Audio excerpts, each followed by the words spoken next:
오늘 이 시간에는 여호와께 무릎을 꿇고 경배 드리자라는 제목을 가지고 말씀을 나누기 원합니다.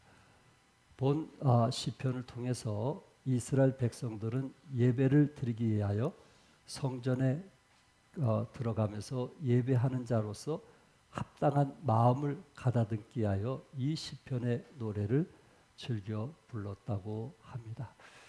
여러분과 제가 살아가면서 우리의 인생은 항상 문제가 있습니다. 오늘 찬송 가사처럼 낙심과 좌절과 실망 없는 사람은 아무도 없다라고 오늘 찬송을 부르셨는데 거기에는 저도 포함이 되어 있다라는 사실입니다.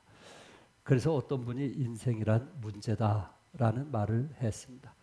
이 말은 이 세상에 문제없는 인생은 어디에도 없다라는 말입니다.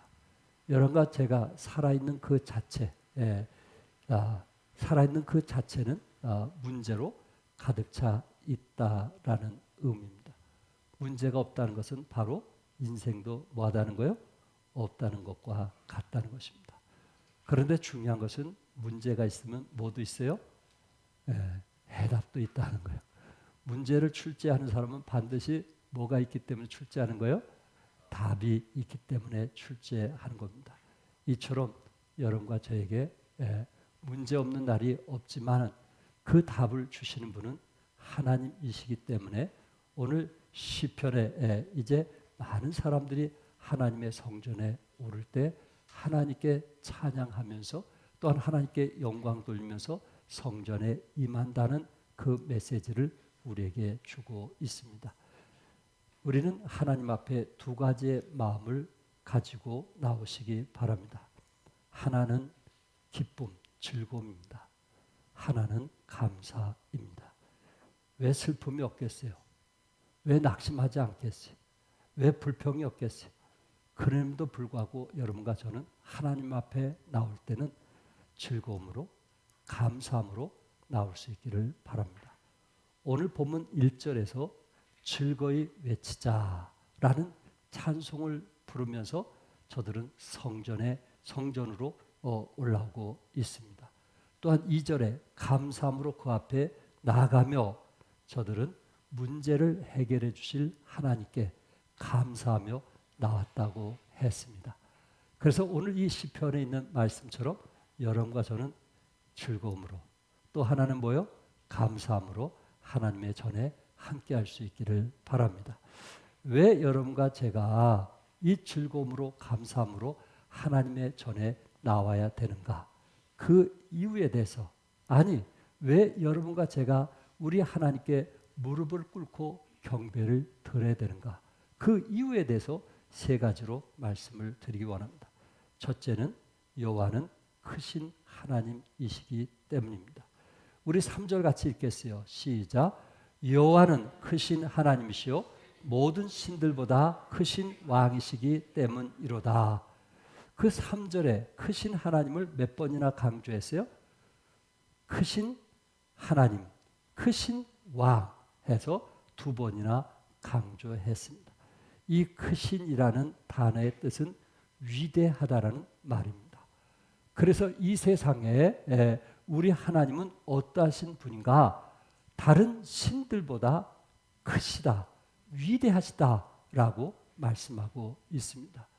여러분과 저는 이 세상의 헛된 우상들보다 우리 하나님은 크신 왕이 있기 때문에 우리는 그분을 존경하고 사랑한다는 마음에서 그분 앞에 엎드려 무릎을 꿇고 경배하는 태도가 필요하다라는 것을 말씀하고 있습니다. 본 시편은 하나님께 무릎을 꿇고 경배해야 되는 이유를 말하고 있는데 하나님은 만왕의 왕이시요 만유의 주이시기 때문에 여러분과 저는 누구에게 무릎을 꿇어야 돼요? 하나님께 무릎을 꿇는 태도가 필요하다라는 말입니다. 6절에 있는 말씀을 제가 다시 한번 읽으면 오라 우리가 굽혀 경배하며 우리를 지으신 여호와 앞에 무릎을 꿇자. 우리를 지으신 여호와 앞에 뭘 꿇자고요? 무릎을 꿇자. 그 이유는 하나님께서 우리보다 크시기 때문에 그렇습니다. 여기에 무릎을 꿇자라는 그 단어의 의미는 존경한다, 복종한다는 의미를 가지고 있습니다. 그렇기 때문에 여러분과 제가 항상 마음에 무릎을 꿇는 그런 태도를 가지고 하나님의 전에 오는 사람은 하나님께 경배한다는, 하나님께 영광 돌린다는, 하나님만이 나의 삶에서 존중이 여기며 하나님 말씀에 순종한다는 그런 마음에서 교회를 나오게 되는 것입니다. 여러분과 제가 하나님 말씀에 순종하기 원하시고 또한 하나님 뜻대로 살기를 원하신다면 마음에 무릎을 꿇고 주님께 경배하는 이 시간이 될 수 있기를 바랍니다.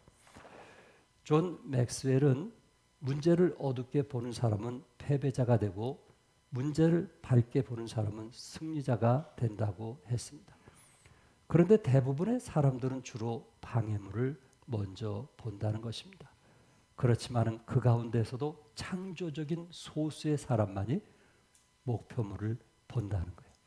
어렵고 힘들 때 창조적인 소수, 그 사람만이 목표를 보고 달려간다라는 말입니다. 다시 말해서 방해물을 보면서 불평한 사람은 잊혀진 자가 될 것이고요. 또한 목표물을 향해서 달려가는 사람은 역경의 승리자로 역사에 남게 된다라는 말입니다. 우리에게 어떤 문제가 생겼을 때 여러분은 방해물을 먼저 보십니까? 그것을 기회로 보고 생각에 전환을 하고 있습니까? 어떤 사람은 그 문제를 밝게 보는 이유는 크신 하나님이 우리의 아버지이기 때문에, 크신 하나님께서 그 문제를 도와주실 것을 믿기 때문에 그 문제를 오히려 이제 밝게 보는 사람이 있고, 어떤 사람은 그 문제를 방해물로 봐가지고 실망하고 좌절하고 낙심하는 사람도 있더라 하는 것입니다.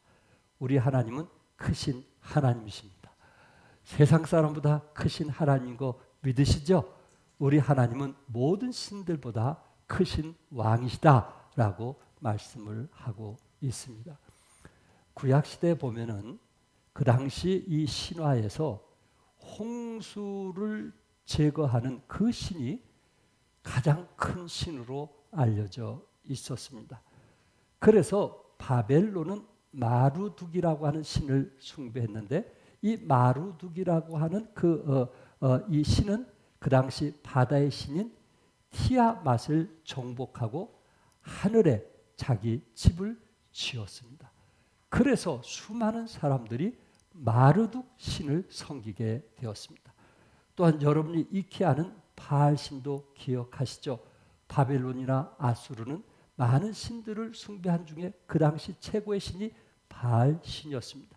그 이유가 뭐냐면은 바알 신은 홍수를 정복하고 하늘에 자기 신전을 지었다라는 그 신화 때문에 예수 믿지 않는 사람들은 바알 신을 많이 숭배했던 것입니다. 이것을 이 사실을 안 근거로 인해서 시편 29편 10절과 11절에 여호와께서 홍수 때에 자정하셨으며 여호와께서 영원하도록 왕으로 자정하시도다. 여호와께서 자기 백성에게 힘을 주시며 여호와께서 자기 백성에게 평강의 복을 주시리로다. 당시 바벨론은 마르독 신을 최고의 신으로, 또한 바알 신을 최고의 신으로 저들이 숭배했지만은 결국 바다의 왕이 누구시냐? 우리 하나님은 그 바다 홍수 가운데 뭐 하시는 분이요? 자정하시고 또한 영원토록 왕으로 자정하시는 분이라는 것을 말씀하고 있습니다. 우리 하나님은 어떤 하나님이세요? 모든 신들보다 크신 하나님인 것을 말씀하고 있는 것입니다. 하나님이 사용하시는 위대한 종들은 모두 다 많은 삶의 홍수를 경험했던 거 우리는 기억하고 있습니다. 아브라함은 75세부터 100세까지 25년간 삶에 많은 홍수가 있었습니다. 하나님께서 약속하신 그 아들을 얻기 위하여 끝까지 믿음을 지켜야 되었지만은 중간에 그렇지 못했던 거 우리는 기억할 겁니다. 그러나 그러면서 그는 깨지고, 그리고 그는 거기서 훈련을 받으면서 하나님께서 그때마다 그에게 힘을 주었을 때 홍수 가운데 자정하신 하나님을 의지하면서 결국 100세에 이삭을 낳는 평강의 복을 누리게 되었던 것입니다. 야곱은 20년 동안 머슴살이하고 그러고 외삼촌 집 하난으로 떠난 거 기억하실 것입니다. 1000km가 넘는 곳을 보따리 하나 싸들고 갔다는 것은 결코 쉬운 일이 아닌 겁니다. 무엇 때문에 이런 일을 했을까요? 무엇 때문에 20년 동안 고생했을까요? 그는 장자권 때문에. 형이 가진 그 장자권을 얻기 위해서, 그 장자권을 얻은 후에 그는 20년 동안 어머니 돌아가신 것도 찾아뵙지 못하고 20년 동안 머슴살이하면서 생활했던 거 아시죠? 오직 하면은 참 그는 오히려 외삼촌 집에서 머슴살이했고 또한 결혼해서도 처갓집에 살았던 거 우리는 기억할 것입니다. 그러나 20년이 거의 다가올 때에 하나님께서 엄청나게 축복해 주셔서 그 부를 누리고 이제 다시 고향으로 돌아오게 되었을 때 자기 형이 자기를 죽이려고 기다린다는 사실을 알고 약복강에서 천사와 씨름하는 것을 기억할 겁니다. 그는 많은 고생했고 많은 수고를 했습니다. 그러나 그때마다 하나님께서 그에게 힘을 주셨고, 그리고 결국은 형 에서를 기도로 이겼던, 그래서 승리했던, 그래서 자기 고향에 머물게 했던 그런 평강의 기쁨을 얻게 된 것입니다. 요셉은 17살 때부터 13년 동안 애굽에 종살이한 것 기억하시죠? 또한 그곳에서 그는 많은 부분들이 깨졌고 그곳에서 훈련을 받게 됐습니다. 그때마다 하나님께서 그에게 힘을 주실 때 형통했다, 형통했다 이렇게 말씀하고 있습니다. 그가 30살이 되었을 때 애굽에 뭐가 됐어요? 총리가 되었고 애굽을 구원하며 이스라엘 구원하며 이방 나라를 구원하는, 기근에서 구원하는 위대한 지도자가 되었던 것입니다. 그는 이 수많은 홍수 가운데도 여호와를 의지하게 되었고 그때마다 하나님께서 있는 곳에 힘을 주시고 형통케 하시고 마지막에는 그가 평강을 얻게 된 것입니다. 그렇구나. 어떤 홍수가 우리에게 닥친다 할지라도 그 홍수 가운데 자정하신 하나님을 의지하게 됐을 때 하나님께서 우리에게 힘을 주실 뿐만 아니라 결국은 평강의 복을 누리게 하시는구나 하는 것을 믿으시고 승리하는 여러분과 제가 되기를 바랍니다. 누구의 하나님이 계시니까? 어떤 하나님? 크신 하나님이 계시기 때문에 그렇습니다. 두 번째는 여호와는 지으신 하나님이시기 때문에 여러분과 저는 엎드려 주님께 무릎을 꿇고 경배를 드려야만 될 것입니다. 4절 5절 같이 한번 읽겠어요. 시작. 땅의 깊은 곳이 그의 손안에 있으며 산들의 높은 곳도 그의 것이로다. 바다도 그의 것이라 그가 만드셨고 육지도 그의 손이 지으셨도다. 하나님께서 모든 만물을 뭐 하셨다 그랬어요? 지으셨도다. 땅의 깊은 곳도 산들의 높은 곳도 바다도 육지도 크신 하나님께서 만드셨으니 무릎을 꿇고 하나님께 경배할 것을 말씀하고 있습니다. 시편 115편 15절에 너희는 천지를 지으신 여호와께 복을 받은 자로다. 천지를 지으신 하나님께 여러분과 저는 뭘 받았어요? 복을 받는 자로다. 시편 134편 3절에서도 천지를 지으신 여호와께서 시온에서 내게 복을 주실지어다. 내게 복을 뭐 할지어다? 주실지어다. 이렇게 말씀을 했습니다. 결국 복은 누구에게 나오는 거예요? 하나님으로부터 나오는 거예요. 우리가 복을 받을 것은 아무것도 없어요. 그 복은 하나님으로부터 우리에게 주어지는 것입니다. 조금 전에 아브라함에 대해서 말씀했던 것처럼 창세기 22장 17절에 내가 내게 큰 복을 주고 내 씨가 크게 번성하여 하늘의 별과 같고 바다의 모래와 같게 하리니 내 씨가 내 대적의 성문을 차지하리라. 결국은 자손을 주신 분은, 자손을 번성케 하신 분은 누구시라고요? 하나님이십니다. 시편 132편 15절에 내가 이 성의 식료품에 풍성히 복을 주고 떡으로 그 빈민을 만족하게 하리로다. 이해를 돕기 위해서 새 번역에서는 이 성읍에 먹거리를 가득하게 채워주고 이 성읍의 가난한 사람들에게 먹거리를 넉넉하게 주겠다. 가난한 사람들에게 먹거리를 넉넉하게 주겠다. 여러분과 제가 살아오면서 그 가난한 속에 부욕해 하신 하나님 믿으시나요? 예. 그렇게 가난했던, 쌀도 대로 사 먹었던, 말도 아닌 대로 사 먹었던, 매일마다 쌀가게 가서 쌀을 사왔던, 그게 우리의 모습 아니에요? 연탄도 100장, 1000장? 여러분, 연탄도 매일 한 장씩 갖다 사다가 놓고 떼었던 그런 시절이 우리에게 있었습니다. 그런데 하나님께서 우리의 믿음을 아시고 부욕해 하신 하나님을 찬양할 수 있기를 바랍니다. 시편 115편 13절에 높은 사람이나 낮은 사람을 막론하고 여호와를 경외하는 자들에게 복을 주시리라. 우리 하나님께서는 높은 자든 낮은 자든 배운 자든 배우지 않던 하나님께서 은혜와 축복을 높고 낮음에 척도를 두지 아니하고 관계없이 어느 누구든지 하나님을 경외하는 자에게 뭘 주신다고요? 복을 주신다. 경외는 영어로 fear라는 단어를 쓰는데 두려워할 줄 아는 것입니다. 무섭다는 말과 두렵다는 말은 처음부터 그 뉘앙스가 다릅니다. 하나님은 무서운 존재가 아니고 어떤 존재예요? 두려운 존재입니다. 하나님은 무서운 대상이 아니라 두려운 대상입니다. 그래서 자녀들이 부모에게 가까이 할 수도 있지만은 부모에 대해서 두려움이 없을 때 여기서 문제가 생기는 것입니다. 아무리 같은 친구라 할지라도 때로 부모가 뭐라고 말을 했을 때 순종하는 태도는 두려워하는 태도입니다. 그래서 여러분과 저는 하나님에 대한 어떤 마음이 있어야 돼요? 두려워하는 마음. 아멘. 하나님에 대해서 두려워하지 아니할 때 자기가 원하는 대로 살아가는 모습들을 보게 되는 것입니다. 하나님을 경외하는 자는 반드시 하나님께서 뭘 주시겠다고 했어요? 복을 주시겠다고 약속을 했습니다.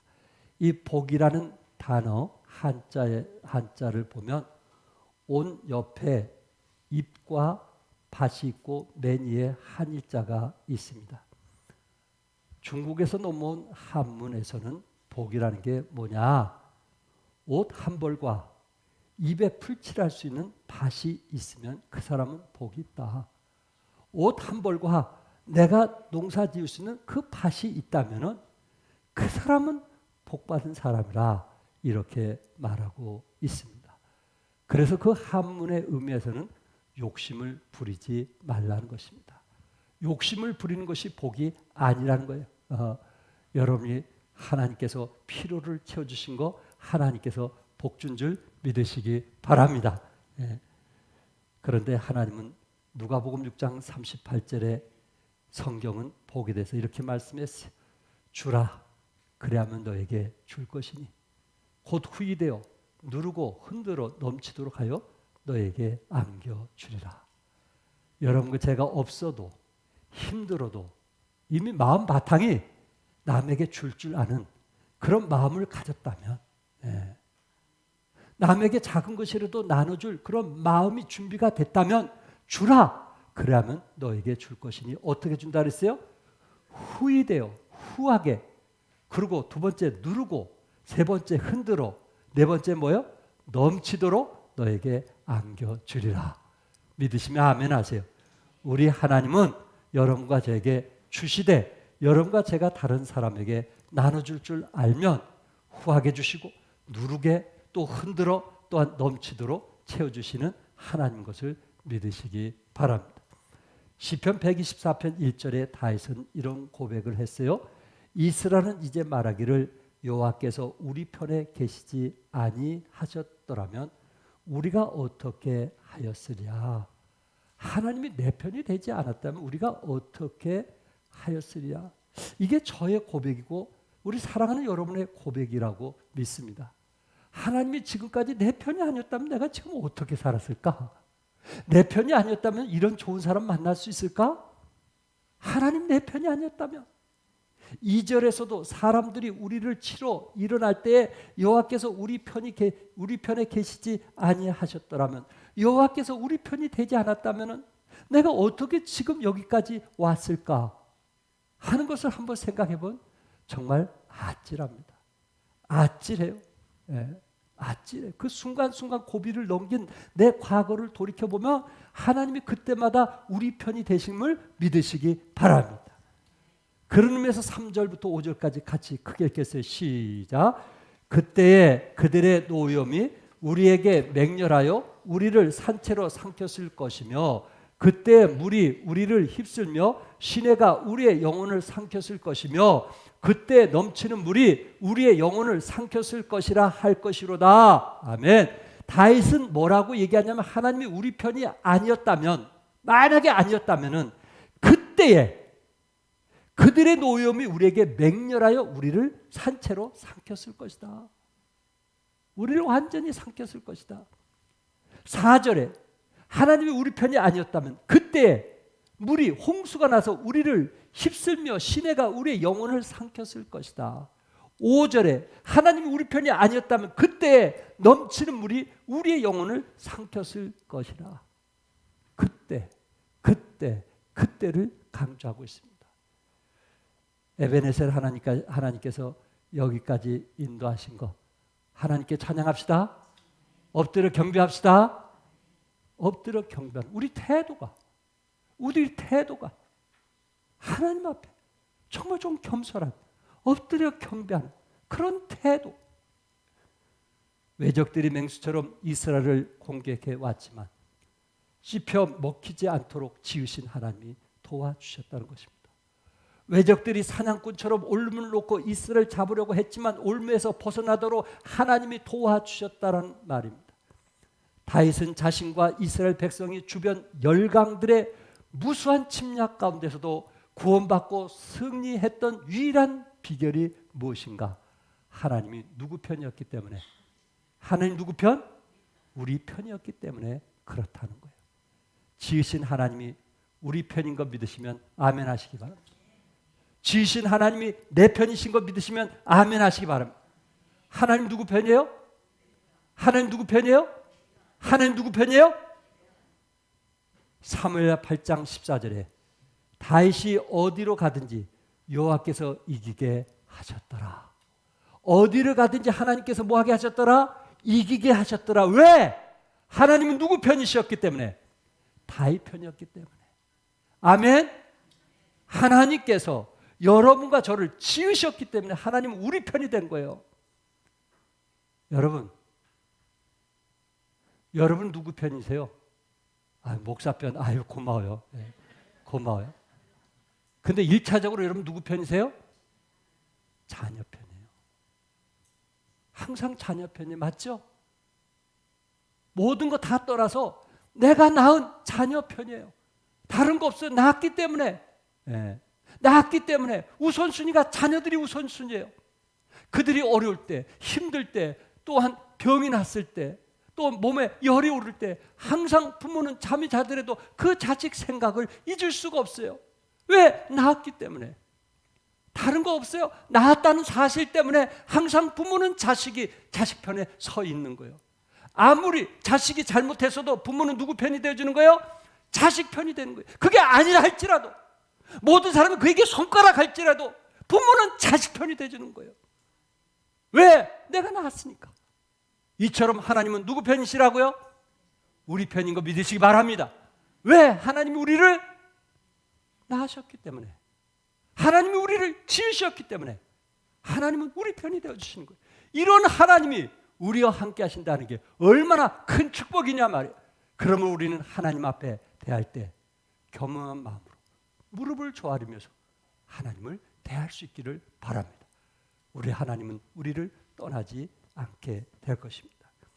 세 번째, 오늘 본문에서 하나님은 어떤 하나님이기에 우리가 하나님께 엎드려 절해야 되는가? 그것은 여호와는 돌보시는 하나님이십니다. 우리 7절 다 같이 읽겠어요. 시작. 그는 우리의 하나님이시요 우리는 그가 기르시는 백성이며 그의 손이 돌보시는 양이기 때문이라. 너희가 오늘 그의 음성을 듣거든. 하나님은 우리를 기르시는 분이시며 하나님은 우리를 돌보시는 분이시라고 했어요. 그러면 우리는 무릎을 꿇고 지으신 하나님께, 돌보신 하나님께 영광 돌리는 마음이 필요하다는 것입니다. 하나님은 이스라엘의 주인이시며 이스라엘은 하나님의 양으로 비유했습니다. 지금 양으로 비유했다는 것은 양에게 절대적으로 필요한 사람이 누구라는 거예요? 양에게 필요한 사람 누구예요? 목자. 이처럼 여러분과 저에게 절대적으로 필요한 사람 누구예요? 하나님. 왜? 양을 돌볼 수 있는 사람을, 양을 인도할 수 있는 사람은 목자라는 것을 이스라엘 사람들은 너무나 잘 알고 있거든요. 이처럼 여러분과 저를 돌보시는 분은 누구예요? 위에 계신 하나님, 우리 안에 계신 성령님을 믿으시기 바랍니다. 8절에 뭐라고 말씀했어요? 돌보신 하나님에 대해서 말씀하면서 8절에 하나님께서 지금 이스라엘 백성에 대해서 권면하고 있어요. 너희는 무리바에서와 같이 또 광야의 마사에서 지냈던 날과 같이 너희 마음을 뭐하게 하지 말라. 뭐하게 하지 말라. 완악하게 하지 말지어다. 너희 좀 마음이 좀 완악하지 말라. 예. 그러면서 무리바에서와 같이, 예. 또한 마사에서 지냈던 날과 같이. 이 무리바와 마사, 이것은 이스라엘 백성들이 광야에서 물이 없어 고생할 때 하나님께서 우리 중에 정말 계십니까? 하나님 살아계십니까? 그렇다면 왜 우리에게 물을 주지 아니하시고 또한 우리에게 이렇게 고기를 주지 아니하시며 또한 우리에게 필요한 것을 채워주지 아니하십니까? 우리가 오히려 애굽에 가서 세상 신을 섬기는 게 더 낫지 않습니까? 하면서 하나님을 원망했던 거예요. 결국 그들이 하나님을 원망함으로 오늘 본문에 10절에 보면 내가 40년 동안이라는 말씀이 있고 11절에 보면 그러므로 내가 노하여 맹세하기를 그들은 내 안식에 들어오지 못하리라. 결국은 몇 세 이하만 가나안 땅에 들어갔어요? 20세 이하만 가나안 땅에 들어갔어요. 하나님은 지금 돌보시는 하나님이라는 것을 말씀하면서 여러분과 저는 이런 이스라엘 백성들처럼 과거의 잘못을 거듭 그렇게 하지 말 것을 요구하고 있는 거예요. 여러분과 제가 살다 보면 화도 날 수 있어요. 살다 보면 힘들어서 원망하고 불평도 할 수 있어요. 부모들에게 왜 나를 태어나게 해서 왜 이런 고생을 하게 하느냐고 그렇게 불평하고 원망도 있어요. 어느 사람은 부모에게 당신이 나에게 해준 게 뭐 있느냐 이렇게 손가락질하면서 말하는 자식도 있어요.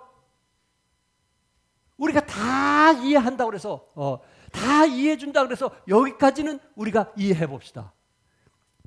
그러나 절대로 해서는 안 될 일인데 그게 뭐냐면은 하나님을 원망해서는 안 되는 거예요. 하나님께 불평해서는 안 되는 거예요. 하나님 왜 당신이 왜 나에게 이렇게 고통 주시려고 이런 사람 만나겠습니까? 왜 나에게 이런 어려움을 주십니까? 하고 적어도 우리는 누구를 원망해서는 안 돼요? 하나님을 원망해서는 안 돼요. 왜? 여러분과 제가 마지막 밑바닥이 있을 때 요나처럼 마지막 큰 물고기 속에 들어가서 우리는 아무것도 할 수 없다고 손들었을 때 그때의 마지막 우리를 도와줄 수 있는 분이 위에 계신 하나님이시란 말이에요. 마지막 여러분들이 밑바닥에서 일으켜 세워주실 분이 하나님이시란 말이에요. 구렁텅이에서 늪에서 빠진 우리를 들어 세워주실 분이 마지막 누구세요? 하나님이시란 말이에요. 그분이 나를 기르셨고 그분이 나를 낳으셨기 때문에 결국 그분만이 우리를 세워줄 수 있다는 거예요. 그래서 우리는 다른 것은 다 욕할 수도 있어요.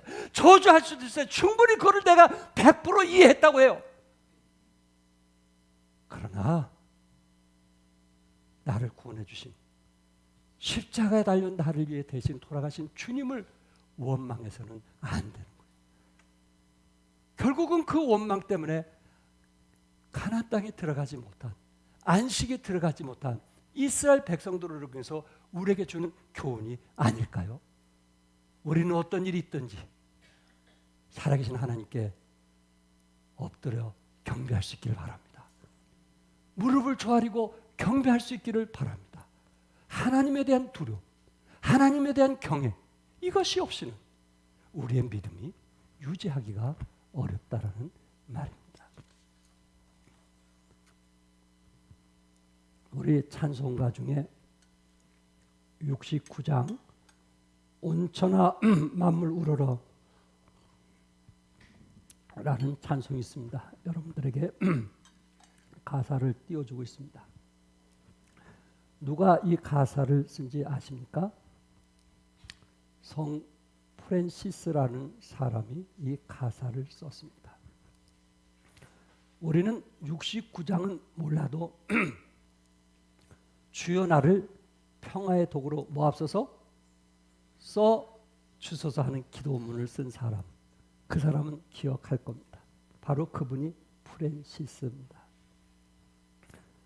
찬송가 69장을 그가 쓰면서, 이 노래는 그가 원래 태양의 노래를 쓴 작가로서 그 글에서 따온 내용이라고 하는데, 이 내용은 이렇습니다. 이 찬송 가사에 온천한 만물이 하나님을 우러러 찬양하라고 합니다. 금빛 나는 밝은 해, 은빛 나는 밝은 달, 힘차게 부는 바람, 하늘에 떠가는 구름, 솟아오르는 아침에 서쪽 하늘에 지는 저녁 노을, 저 흘러가는 맑은 물, 저 조화 많은 밝은 물, 땅의 꽃과 열매들 다 주를 찬양하라고 했는데, 생뚱맞게 5절에 이런 가사가 있어요. 너 선한 마음을 가진 자 늘 용서하며 살으라. 좀 생뚱맞잖아요. 지금 자연에 대해서, 하나님이 만드신 자연에 대해서 찬양을 하면서 그 5절에 너 선한 마음을 가진 자 늘 뭐하며 살으라? 뭐하며 살으라? 용서하며 살으라 하는 거예요. 이 가사를 통해서 우리에게 그 사람에 대해서 조금 비춰주는 모습이 뭐냐면, 프랜시스라고 하는 사람은 이 용서, 사랑, 참 용납, 이해, 이런 부분에서 다른 사람보다 앞서가고 있구나라는 생각을 제가 가져보게 되었습니다. 주여 나를 평화의 도구로 써주셔서. 우리 같이 한번 이 찬송 불러보겠습니다. 성 프란시스의 기도문이거든요. 예.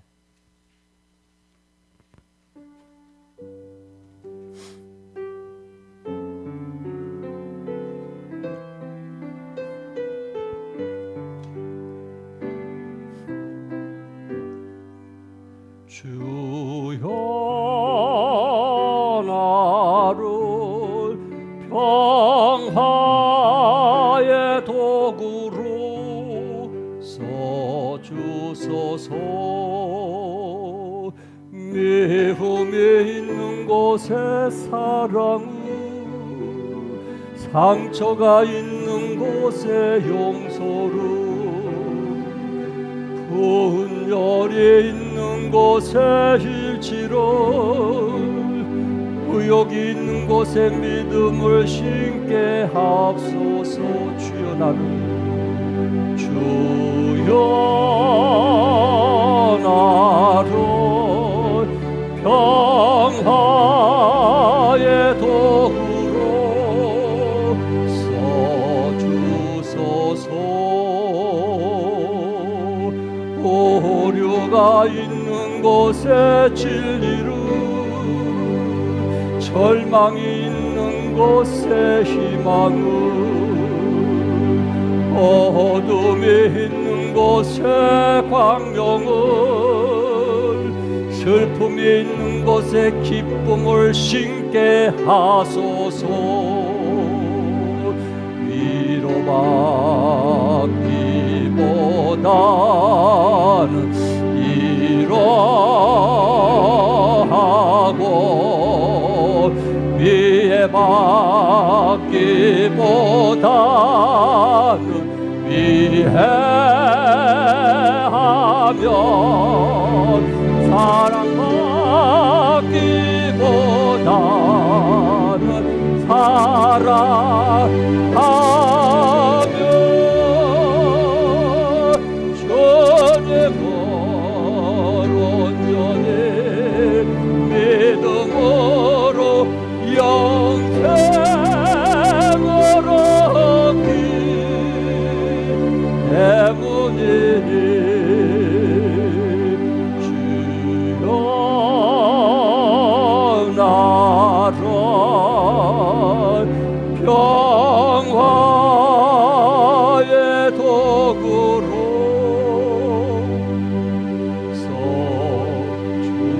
써주소서. 아멘. 뭘로 써주옵소서? 평화의 도구로. 내가 평생 살면서 주님 사랑하면서 내가 가는 곳에 피스메이커, 평화를 끼치시는, 용서하는, 이해하는, 사랑하는 그런 마음, 받아줄 수 있는 마음, 그것이 주님께서 우리에게 주신 마음이라고 저는 믿습니다. 한 예를 드리고 마치려고 합니다. 미국의 43대 대통령으로 조지 부시는 그의 아버지가 미국의 41대 대통령이었고 그의 가문도 정치가 집안입니다. 그런데 5남매 중 장남인 부시는 늘 집안의 명성에 먹칠하는 사람이었어요. 그는 공부를 안 하려고 했고 술과 파티를 즐겼고 또 연애로 젊은 날을 보냈습니다. 아버지의 백으로 예일대 들어가서 졸업은 했지만 20살에 약혼을 했으나 행실에 문제가 있어서 파혼을 당했고요. 또한 베트남 전에서도 훈련 성적이 안 좋아서 참전하지 못하기도 했고요. 또한 31살에 하원 의원 선거에서 낙선하고 석유 사업에도 실패했던 것입니다. 아버지가 볼 때 너무 마음이 아픈 겁니다. 다른 자녀들은 그렇지 않는데 이 큰아들이 참 이런 일을 하고 있으니 참 나라의 대통령으로서 자기 아들을 다른 사람에게 말할 수가 없었던 것입니다. 그래서 고민하다 못해 그가 40세가 됐을 때 빌레그리암 목사님을 만나서 자기 자식을 좀 도와달라고 부탁을 했습니다. 빌레그리암 목사님도 그런 비슷한 아픔이 있었어요. 자기 자녀 중에 방탕한 생활하고 돌아오지 않는 세계적으로 유명한 부흥사였지만 자기 자식 하나가 그렇게 방탕하고 돌아오지 않는 그 아픔을 알고 이제 상담을 하게 되었습니다. 그러면서 빌레그람 목사님은 내 아들이 방탕한 생활하고 탕자처럼 지금 살고 있을 때 그 아픔을 40세 된 아들에게 쭉 얘기를 해주니까 눈물을 흘리더라고요. 그래서 그에게 복음을 전했더니 그가 거기서 예수님을 믿고 구원받은 놀라운 역사가 일어나게 되었습니다. 그는 그때부터 인생이 바뀌기 시작했습니다. 탕자처럼 살던 그런 술을 끊고 그리고 매일 아침 하나님의 말씀을 읽고 기도하면서 경건의 시간을 가졌던 것입니다. 결국 10년이 지나서 그가 50세가 되었을 때 미국의 대통령이 되었습니다. 결국 그는 누구에게 무릎을 꿇었을까요? 하나님에게 무릎을 꿇었습니다. 크신 하나님, 지으신 하나님, 돌보신 하나님께 무릎을 꿇게 되었을 때 하나님께서 그를 크게 사용하셨던 것입니다.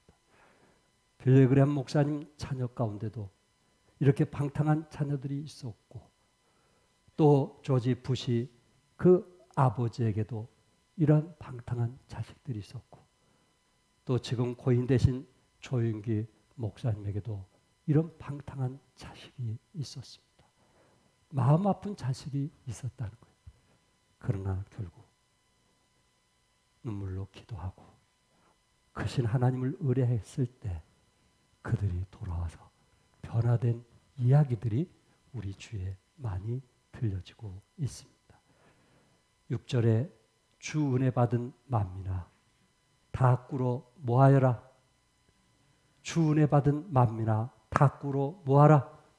경배하여라. 크신 하나님, 지으신 하나님, 돌보신 하나님께 여러분과 저도 무릎을 조아리면서 겸손한 마음으로 주님께 나가는 여러분과 제가 되기를 주님의 이름으로 축복합니다. 기도하겠습니다. 성령님이 인도하신